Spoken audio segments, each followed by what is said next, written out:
Bom, vocês viram que eu tô enchendo o saco de vocês aí pelo grupo, né? Tive problemas com a internet essa semana, por incrível que pareça, porque fazem 2 anos que eu tenho essa internet e nunca deu pau, mas acho que por conta dessa chuva que deu aí, deu algum problema, aí eu acabei ficando com a internet meio complicada. Hoje eu achei que eu tava sem internet, mas tinha alguém amassou lá a tomada do meu roteador e, e o meu cabo que vem para o meu computador sai do roteador, né? Então, graças a Deus eu consegui identificar o erro, mas tô com internet, tá tudo ok.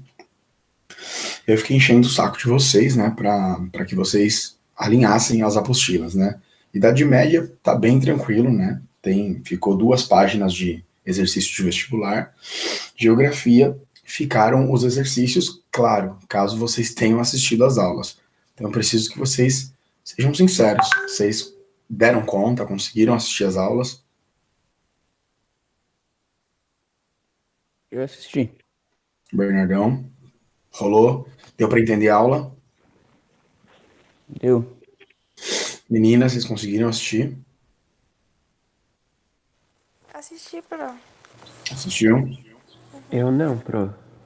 Diogo, por que não? Eu acabei não vendo. Tá tudo no Classroom, Diogo. Tem 3 videoaulas, tá? Tá bom.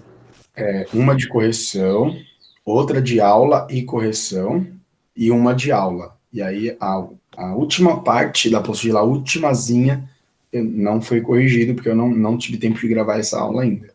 Uhum. Tá? Mas não, eu achei que era só duas. Só 2? Eu acho que não, hein? Acho que são 3.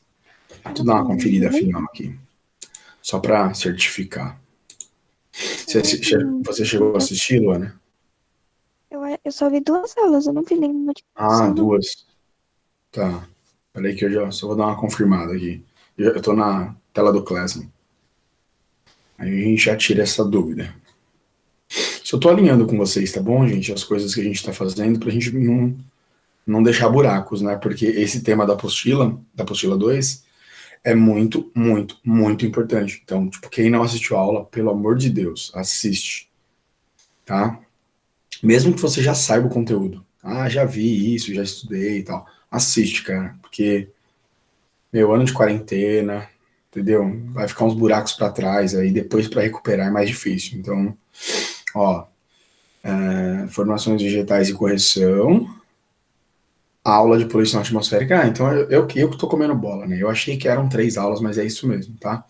Então, eu nessa aula de formações vegetais, se eu não me engano,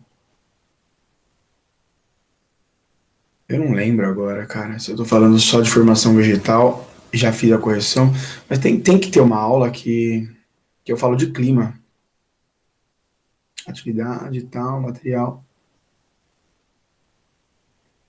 Tem uma dessas 2 aulas eu não falo dos climas mundiais, não termino de explicar. Tira essa dúvida minha.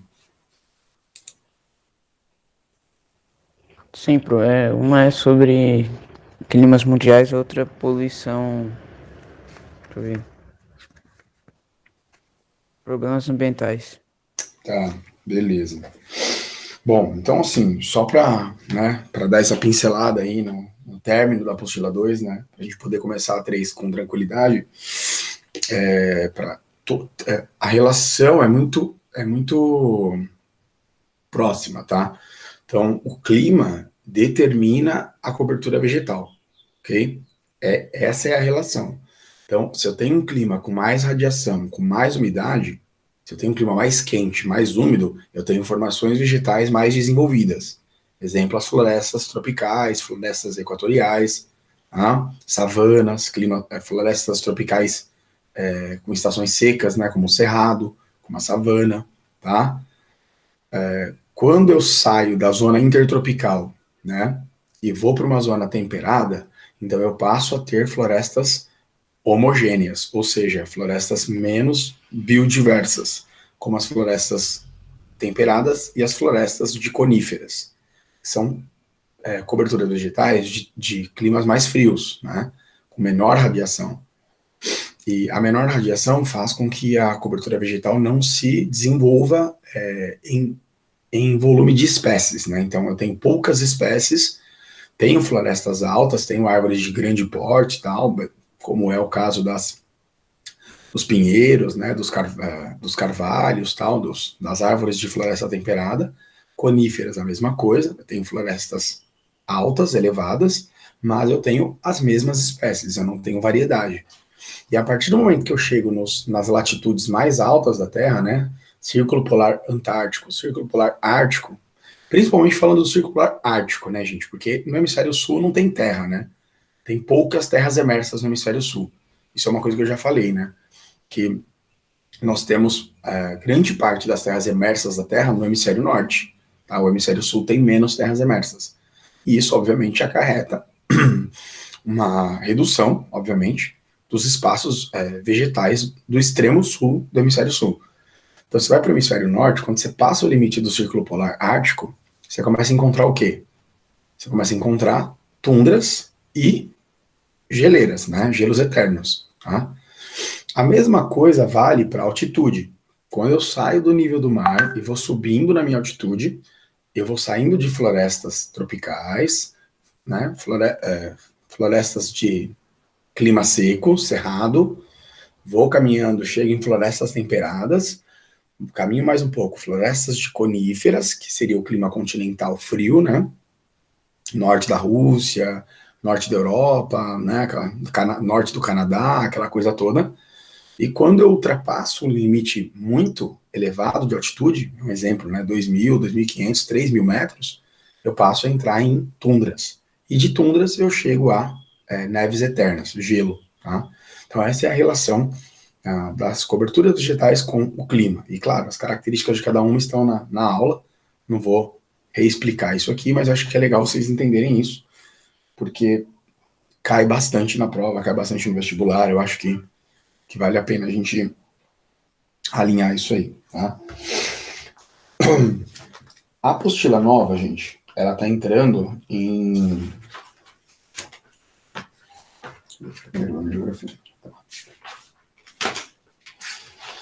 Então eu vou fazer o seguinte, gente, ó. Eu vou deixar mais uma última videoaula, tá? Com a página 100... Ixi, nem sei onde eu tô aqui, tô cego. 515, tá? Até a 520. Tá? Então, como é rápido e correção, eu vou pedir para vocês encarecidamente, tá bom? Deixo como atividade uma aulinha de uns 10 minutos aí, só terminando então a correção da apostila de geografia, tá? E aí peço só que vocês passem a limpo, coloquem em dia, manda uma fotinha lá no Classroom pra gente certificar que vocês fizeram, tá? Bem tranquilo, só gabaritar mesmo aí o conteúdo. E claro, professor, não entendi e tal, tô com dúvida, vamos voltar? Vamos, não tem problema nenhum. Eu acho que a ideia aqui é vocês estudarem e aprenderem. Combinado, galera? Uhum. Beleza, então. Então, eu oficialmente estou entrando aqui com vocês em apostila nova. Deixa eu ver se eu consigo. Aí, foi. Eu vou trabalhar com a apostila de vocês, tá? Porque a apostila de vocês, essa aqui que eu consegui, não tá tão manchada com aquelas marcas d'água lá, tal, tá mais fácil de trabalhar. Eu tenho esse material em slide também, mas acho que é legal que vocês já vão acompanhando diretamente na apostila, tá?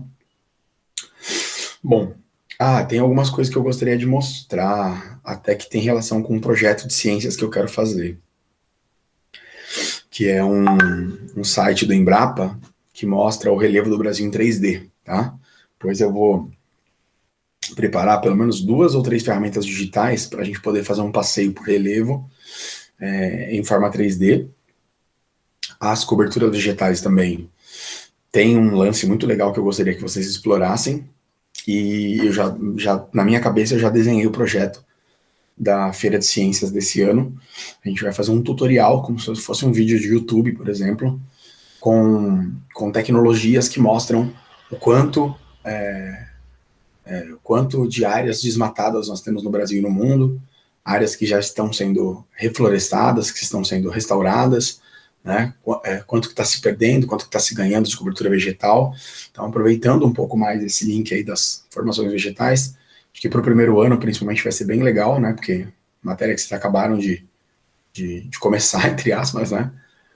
E a feira de ciências, eu tenho uma proposta de trabalhar com tutoriais, né? Utilizando, então, recursos digitais para falar de formações vegetais, relevo, né? Falar de natureza como um todo, meio ambiente. Eu gostaria de fazer uma ponte com o Caio, né? Fazer uma ponte, de repente, com o Ender também, de física. Fazer uma ponte com o Orlando, né? Em tecnologia e tal. Então,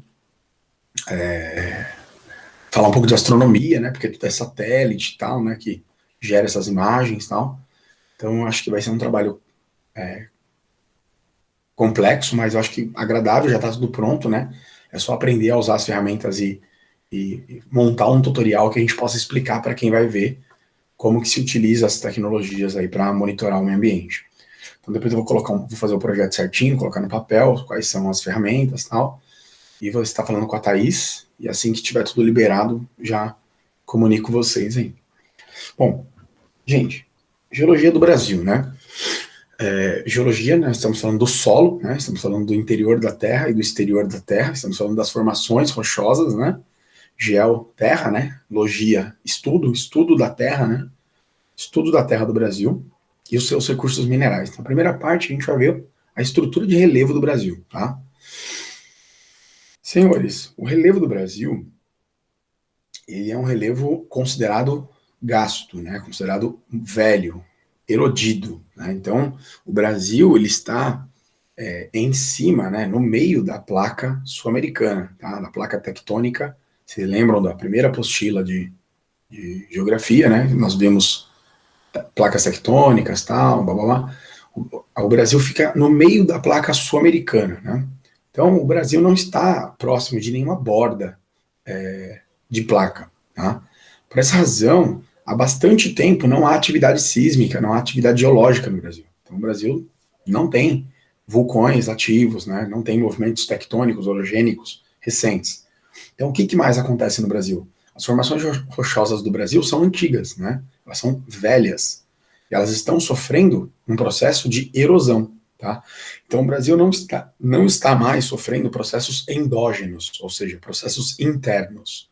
O Brasil está sofrendo processos exógenos ou externos, ou seja, nosso relevo está sendo erodido, tá? Pela ação da temperatura, né, do sol, pela ação da chuva, pela ação do vento, pela decomposição de animais, pela decomposição de plantas, né, de árvores, de folhas, né, de micro-organismos. Então, nós temos um relevo que está sendo, há muito tempo, né, alguns milhões de anos, erodido, tá? Acho que é uma característica importante, já que vai ajudar vocês a entenderem aí bastante coisa, tá? Quando a gente caminha aqui, vocês estão vendo a minha tela de boa aí? Uhum. Tá, beleza.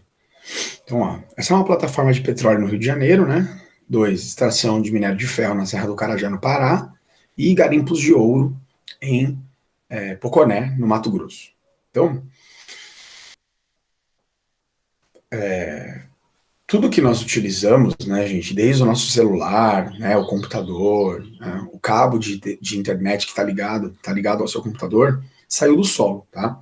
Principalmente materiais condutores, hoje em dia, são muito valiosos, né? Então, a indústria de mineração, ela está diretamente ligada à geologia, tá?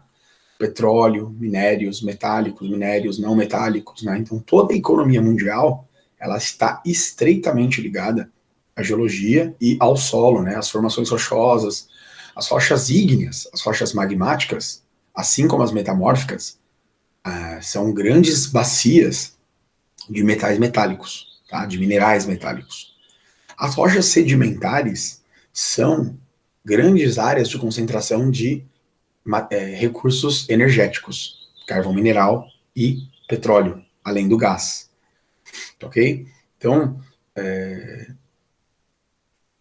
os três tipos de rochas fundamentais, né, ígnea, metamórfica e sedimentar, abrigam os recursos naturais que as indústrias mundiais utilizam diariamente para a construção civil, né, para os sistemas de informação e tecnologia, roupa, vestuário, remédios, né, então vários minerais dão origem a remédios, a indústria farmacêutica.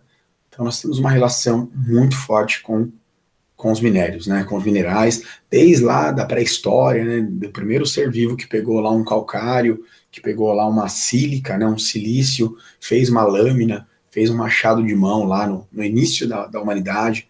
Então, quer dizer, nós temos uma relação muito íntima, né, com os minerais, com as rochas e assim por diante, tá? Então, vocês estão vendo aí uma bacia de petróleo no Rio de Janeiro. A Petrobras, né, ela tem como característica hoje uma grande produção de petróleo no fundo do mar, né, a 360 quilômetros da costa do Brasil. Então, você instala uma plataforma, né, essa plataforma utiliza uma mega broca, né, uma super broca, que desce 2.000 metros de mar, né, de oceano, perfura o sal, sai do sal, perfura o solo, sai do solo, chega nas rochas geradoras de petróleo, a aproximadamente 7 quilômetros de profundidade da plataforma, e consegue sugar o hidrocarboneto que fica concentrado nessas regiões. Lembrando que o petróleo é a formação de algas e animais marinhos que morreram e se decompuseram há 120 milhões de anos atrás em ambiente marinho, né, em ambiente oceânico.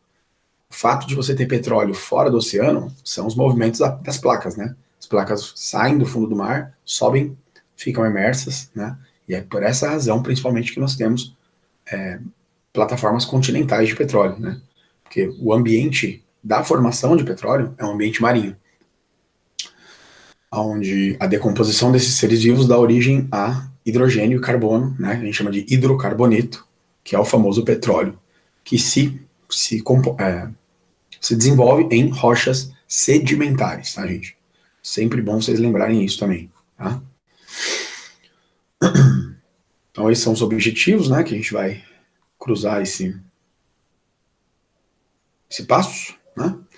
As imagens aqui apresentadas estão relacionadas à extração de 3 recursos minerais diferentes. Indique quais são eles e apresente, ao menos, a utilidade de cada um, né? Então, acho que bem tranquilo, né?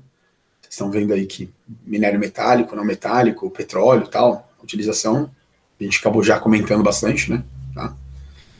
O que você sabe sobre a exploração de petróleo no Brasil? Falei um pouquinho agora também com vocês, tá? Então, quem não sabia ou sabia mais ou menos, já está alinhado isso aí. E, por fim, comente sobre os problemas causados pela mineração. Se possível, notícias recentes. Gente, mineração, assim como a extração de petróleo, gera graves danos ambientais. Graves, tá? Então, vazamentos de petróleo, como foi no México, né, no Golfo do México, em 2010, ficou um mês vazando petróleo 24 horas por dia. Foi o maior crime ambiental da história envolvendo petróleo, tá? Eu indico que vocês busquem essa matéria, tá? Esse acidente, que na verdade... é acidente? Claro, ninguém quer que isso aconteça, tá? Mas eu chamo de crime, tá? Porque pode ser evitado, né? Algum erro humano, alguma falha técnica, assim como foi em Mariana, aqui, né, no Brasil, em Brumadinho, aquelas barragens não romperam porque foi azar, tá? Elas romperam porque as empresas querem economizar, e ao invés de construir uma barragem resistente, mais cara, mais bem definida, e eles têm dinheiro sobrando para fazer isso, eles não querem gastar, e aí eles vão recuperando a mesma barragem, aumentando a capacidade de armazenamento dela. Resultado que chega uma hora que ela não suporta a quantidade de rejeito metálico, né, de água, barro e rejeito metálico, e rompe. O Brasil tem 45 barragens na mesma condição de Brumadinho e Mariana, tá? Então, catástrofes estão prestes a acontecer no Brasil em 45 pontos no mínimo.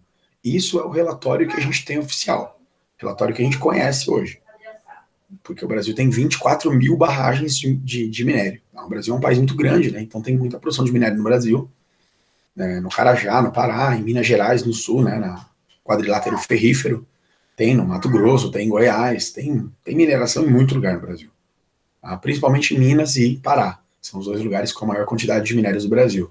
Então já estou entrando um pouquinho no tema da aula que vem. Já sai daqui sabendo que as maiores regiões produtoras de minério do Brasil são o Pará, no norte do Brasil, né? E o sul de Minas Gerais, no sudeste do Brasil, tá? Então, graves danos ambientais, né? Contaminação do solo, contaminação da água, morte de pessoas, morte de peixes, mortes de animais, desmatamento, né? Porque quando você vai utilizar uma área para mineração, você precisa desmatar, você remove as árvores, né? Remove o solo, enfim, você danifica tudo, na verdade. A mineração era uma atividade econômica devastadora, tá? Nós precisamos, a gente utiliza, a economia flui através disso, mas é uma atividade econômica devastadora, literalmente devastadora. Então vocês podem também dar uma alinhada, né, uma pesquisada melhor também sobre isso, mas eu acho que, de forma geral, é isso aí. Estrutura geológica brasileira, gente. Aqui eu vou pegar os pontos principais. Esse mapa que vocês estão vendo, estrutura geológica do Brasil, ele mostra para nós as 3 características principais de relevo do Brasil, tá? Então, o Brasil tem, de forma geral, gente, escudos cristalinos, tá? O que é um escudo cristalino, né? É uma estrutura rochosa ígnea, metamórfica, antiga, tá? Que foi formada no pré-cambriano, tá? Ou seja, foi formada há bilhões de anos atrás. São essas regiões mais escuras que vocês estão vendo aí, tá? São os famosos planaltos que o Brasil tem, né? Então, Planalto das Guianas, Planalto Central, tá? Dobramentos de Brasília, dobramentos do Atlântico, dobramentos do Nordeste. Então, as regiões mais elevadas do Brasil, de forma geral, são chamadas, tecnicamente, de escudos cristalinos, tá? E dobramentos antigos. Então, nós temos uma formação ígnea, tá? Que, repito, vai ter, então, concentração de minerais metálicos e não metálicos, tá? Aqui, ó, Minas Gerais, aqui em cima, Pará, tá? E depois, quanto que equivale a isso no Brasil, o primeiro ano? 36% do território brasileiro. 36% do território brasileiro é formado por escudos cristalinos, por estruturas rochosas antigas. Depois nós vamos ter predominantemente bacias sedimentares, tá? Bacias sedimentares são áreas baixas, né, rebaixadas, ou por força tectônica, ou por erosão, mas as duas coisas valem, tá? E que hoje sofrem um processo de sedimentação, tá? Então, é importante deixar claro, né? Os escudos cristalinos são mais altos, são mais elevados. Então, qual é o processo que caracteriza nos escudos cristalinos? O processo de erosão. A erosão é mais intensa do que, obviamente, a sedimentação. Então, são áreas que estão sofrendo erosão com a ação do vento, da chuva, vão perdendo sedimentos que vão sendo levados para as áreas mais baixas. E esses sedimentos, quando chegam nas áreas mais baixas, se compactam, formando rochas sedimentares. Tá? 64, 66, eu não lembro agora, mas está na apostila, por cento do território brasileiro é formado por bacias sedimentares. Bacias sedimentares vocês podem chamar de planícies, tá? De forma geral. Só que não é só planície. Tem planície e tem depressão. Tá? Tem uma diferença enorme. Planície é uma área relativamente plana, né? Com altitude baixa, até 300 metros de altura em relação ao nível do mar. E o processo de sedimentação é mais intenso que o processo de erosão. Então, planícies estão recebendo sedimentos que vêm de áreas mais altas. Esses sedimentos se acumulam, se compactam e formam rochas sedimentares. São essas rochas que armazenam carvão, que armazenam petróleo, etc. e tal. Fósseis, né? E depressão, Depressão é uma região que sofreu um processo de erosão tão intenso, que acabou ficando abaixo das outras formas de relevo. Então, depressão está abaixo da planície e abaixo do planalto.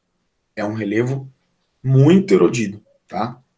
O que diferencia principalmente a depressão de planície é que a depressão está mais baixo que a planície, ponto. E segundo, enquanto a planície está sofrendo sedimentação, a depressão ela ainda está sofrendo erosão.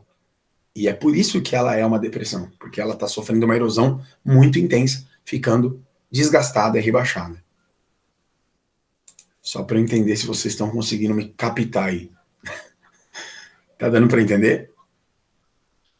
Acho que eu tô entendendo. Sim, também. Beleza. Meninas?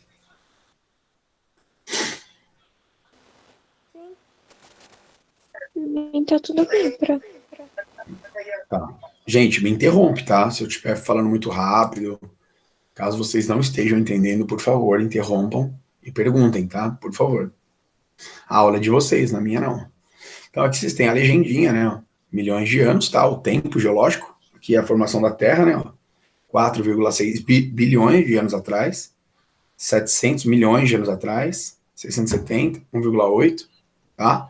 Então, pré-cambriano, período inicial da Terra, e fanerozoico, tá? Então, vejam que embasamento de estruturas complexas, grande parte do Brasil, faixas de dobramentos ou coberturas de plataforma. Então, o que é uma faixa de dobramento, professor? É uma área que já foi uma montanha, tá? Dobramento é sinônimo de montanha. Então, toda a Serra do Mar, Serra da Mantiqueira, tá? As porções mais a leste do Brasil aqui, ó, a porção oriental do Brasil, foram montanhas no passado, tá? 1 bilhão, 2 bilhões de anos. E, repito, né, pelo fato do Brasil não estar sofrendo choques tectônicos, vulcões ativos, coisas desse tipo, então essas montanhas foram sendo erodidas, né? Foram sendo desgastadas pela ação do vento, da chuva, do sol e tal, e hoje são serras, né? Não são áreas mais tão elevadas. São Paulo tem 1.200 metros, né? A área mais alta do Brasil fica basicamente em Brasília, né? Que é 1.400 metros. Então, você veja que o relevo do Brasil é um relevo baixo, né? Comparado com outros países, né? A América Andina, comparar com o sul da Europa, comparar com os países da Ásia ali, perto do Himalaia, né? O Brasil tem um relevo de... Para, Bela, 1.400 metros de altura é um relevo modesto, né? Bem modesto, comparado com outros países. A Venezuela está a 2.500 metros de altura do nível do mar, tá? Peru, Equador, Chile, né? Estão aí a 2.000, quase 3.000 metros de distância do nível do mar. O Brasil, o lugar mais alto do Brasil fica a 1.400 metros do nível do mar. Ribeirão Pires, que é a cidade onde a gente mora, né? Estaria mais ou menos aqui, né? Fica a 800 metros do nível do mar, tá? Se você tirar uma média, o Brasil tem uma média de altitude em relação ao mar de 300 metros. É uma altitude bem moderada, bem tranquila. Comparar com a Ásia, por exemplo, a Ásia tem uma média de altitude de quase 1.000 metros, 960 metros acima do nível do mar, em média. Se pegar o Everest, tem 9 quilômetros acima do nível do mar, né? 8.846 metros de distância do mar. Então, é o telhado do mundo, né? O lugar mais alto do mundo, Cordilheira do Himalaia, lá na Ásia, né? Bom, beleza. Aqui vocês têm o Paleozoico, o Mesozoico terciário, né? E o Cenozoico quaternário. Em tempo geológico, eu já expliquei isso para vocês umas 2, 3 vezes, mas relembrar e viver, escudos cristalinos se formaram no período Paleozoico, tá? Bacias sedimentares se formaram no período Mesozoico. Então, significa que as áreas mais escuras, aí, mais rochosas do Brasil, se formaram entre 4, 2 e 1 bilhão de anos atrás, tá? Que são as rochas mais antigas da Terra e, no caso, do Brasil. E as bacias sedimentares se formaram nos últimos 300, 250 milhões de anos atrás. O Brasil não tem, mas se o Brasil tivesse, as montanhas se formaram no Cenozoico. Tá? Então, todas as cadeias montanhosas se formaram nos últimos 70 milhões de anos atrás. Oi, filha. Minha filha tá aqui tentando... O que você quer, Bobô? Então, as montanhas se formaram nos últimos 70 milhões de anos atrás, tá?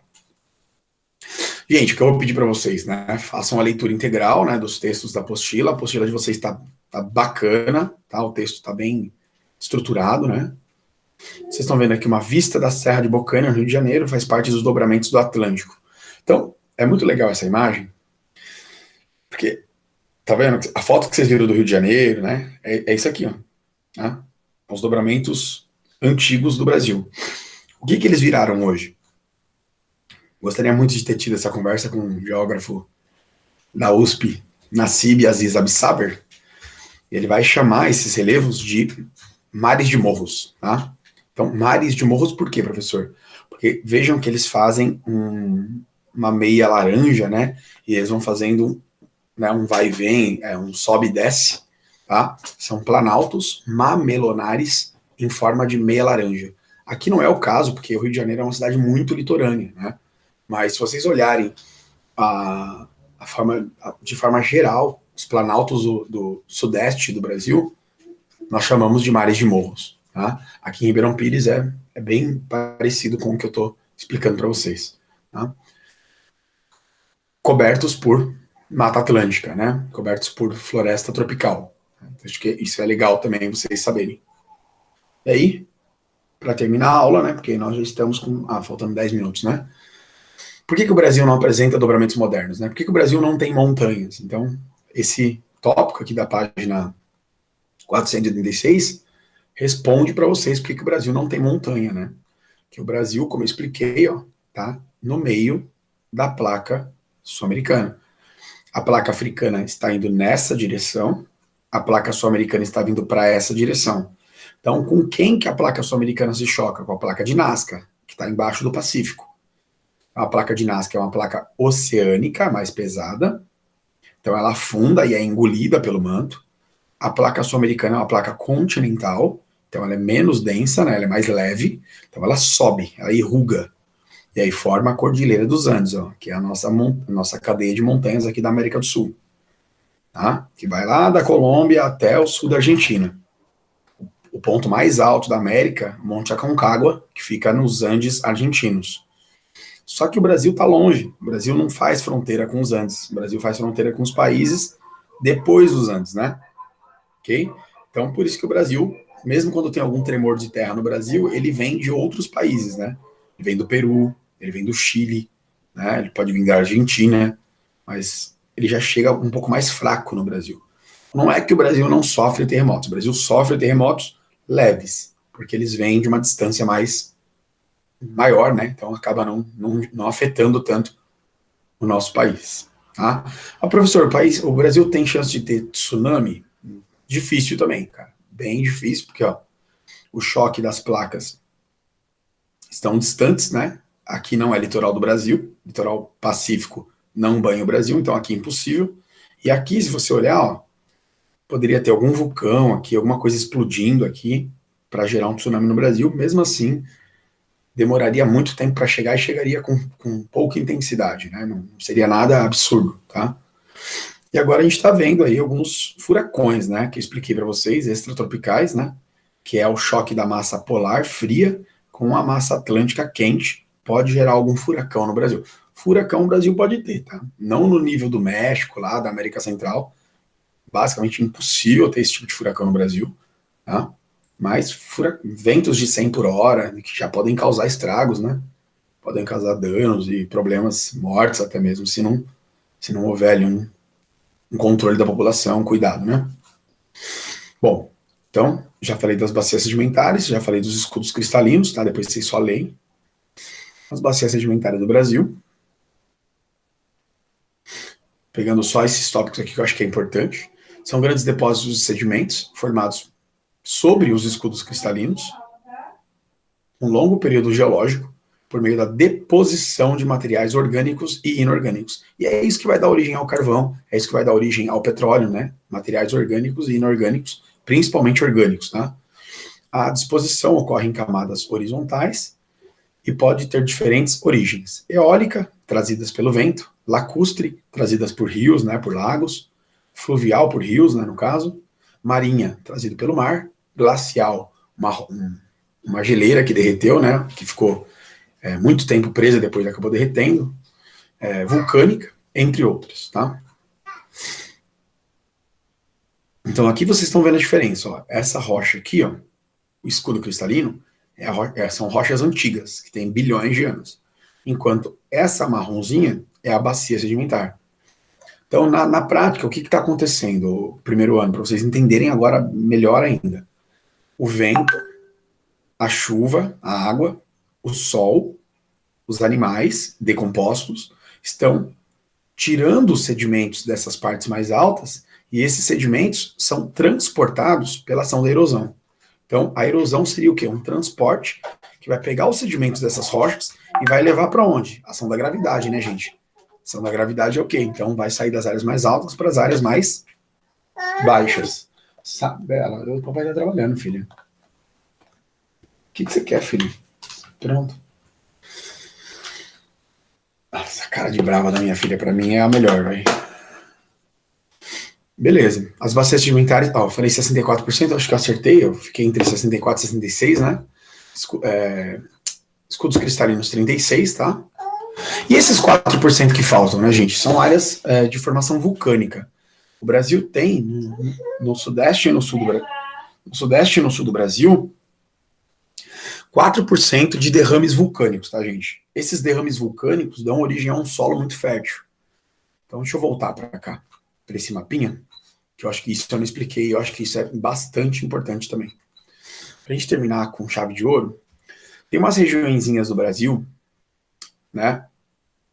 Nessa região aqui, ó, entre o centro-oeste, sudeste e uma parte do sul, que tem 4% do relevo do Brasil que é formado por derrames vulcânicos. Então, imagina que há alguns milhões de anos atrás, o Brasil teve uma última falha, né, no interior das suas placas, e essa falha gerou um extravasamento de magma, gerou um derrame vulcânico, e esse magma desse vulcão, ele se derramou por aqui, ó, tá? Então, o Brasil preserva hoje 4% de relevo formado por esse derrame, tá? E é muito louco isso, por quê? Porque esse derrame, ele gera um solo que a gente chama de solo basáltico, tá? O solo vermelho. E esse solo, ele é muito, muito fértil, muito produtivo. Não é à toa que o Sudeste tem uma enorme produção agrícola, o Centro-Oeste e o Sul do Brasil. Então, muito propício, por exemplo, produção de cana-de-açúcar, café, laranja, né? Soja, milho, tá? Então, é um solo fértil porque o vulcão, quando ele derrama magma sobre a superfície, nesse magma estão contidos nutrientes, né? Estão contidos nutrientes e substâncias que são, depois que sofrem intemperismo, né? Depois que sofrem um processo de intemperismo e viram solo, dá origem a um solo muito fértil.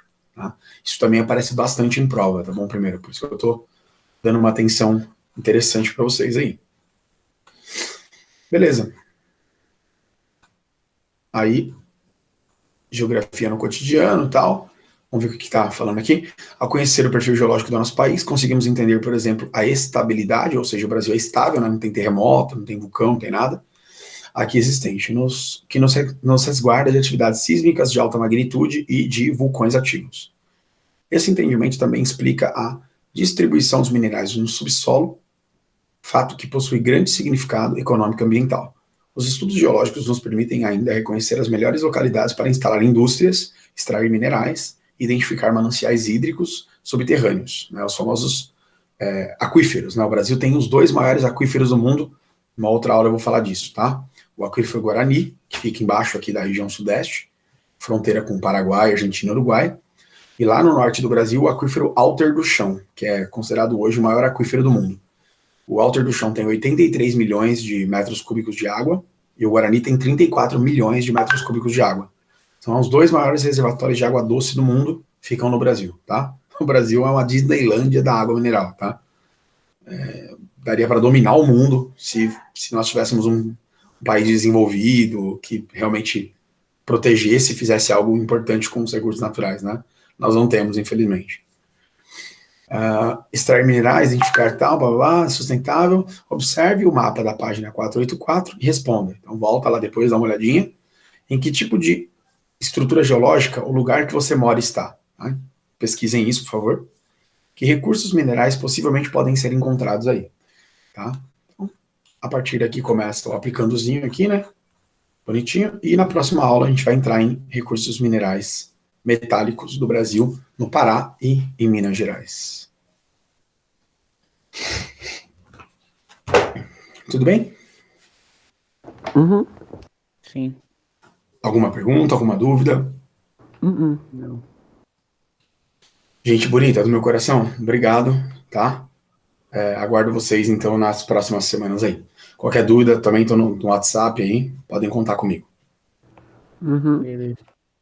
Beijo no coração aí. Deus abençoe. Tchau, bro. Tchau.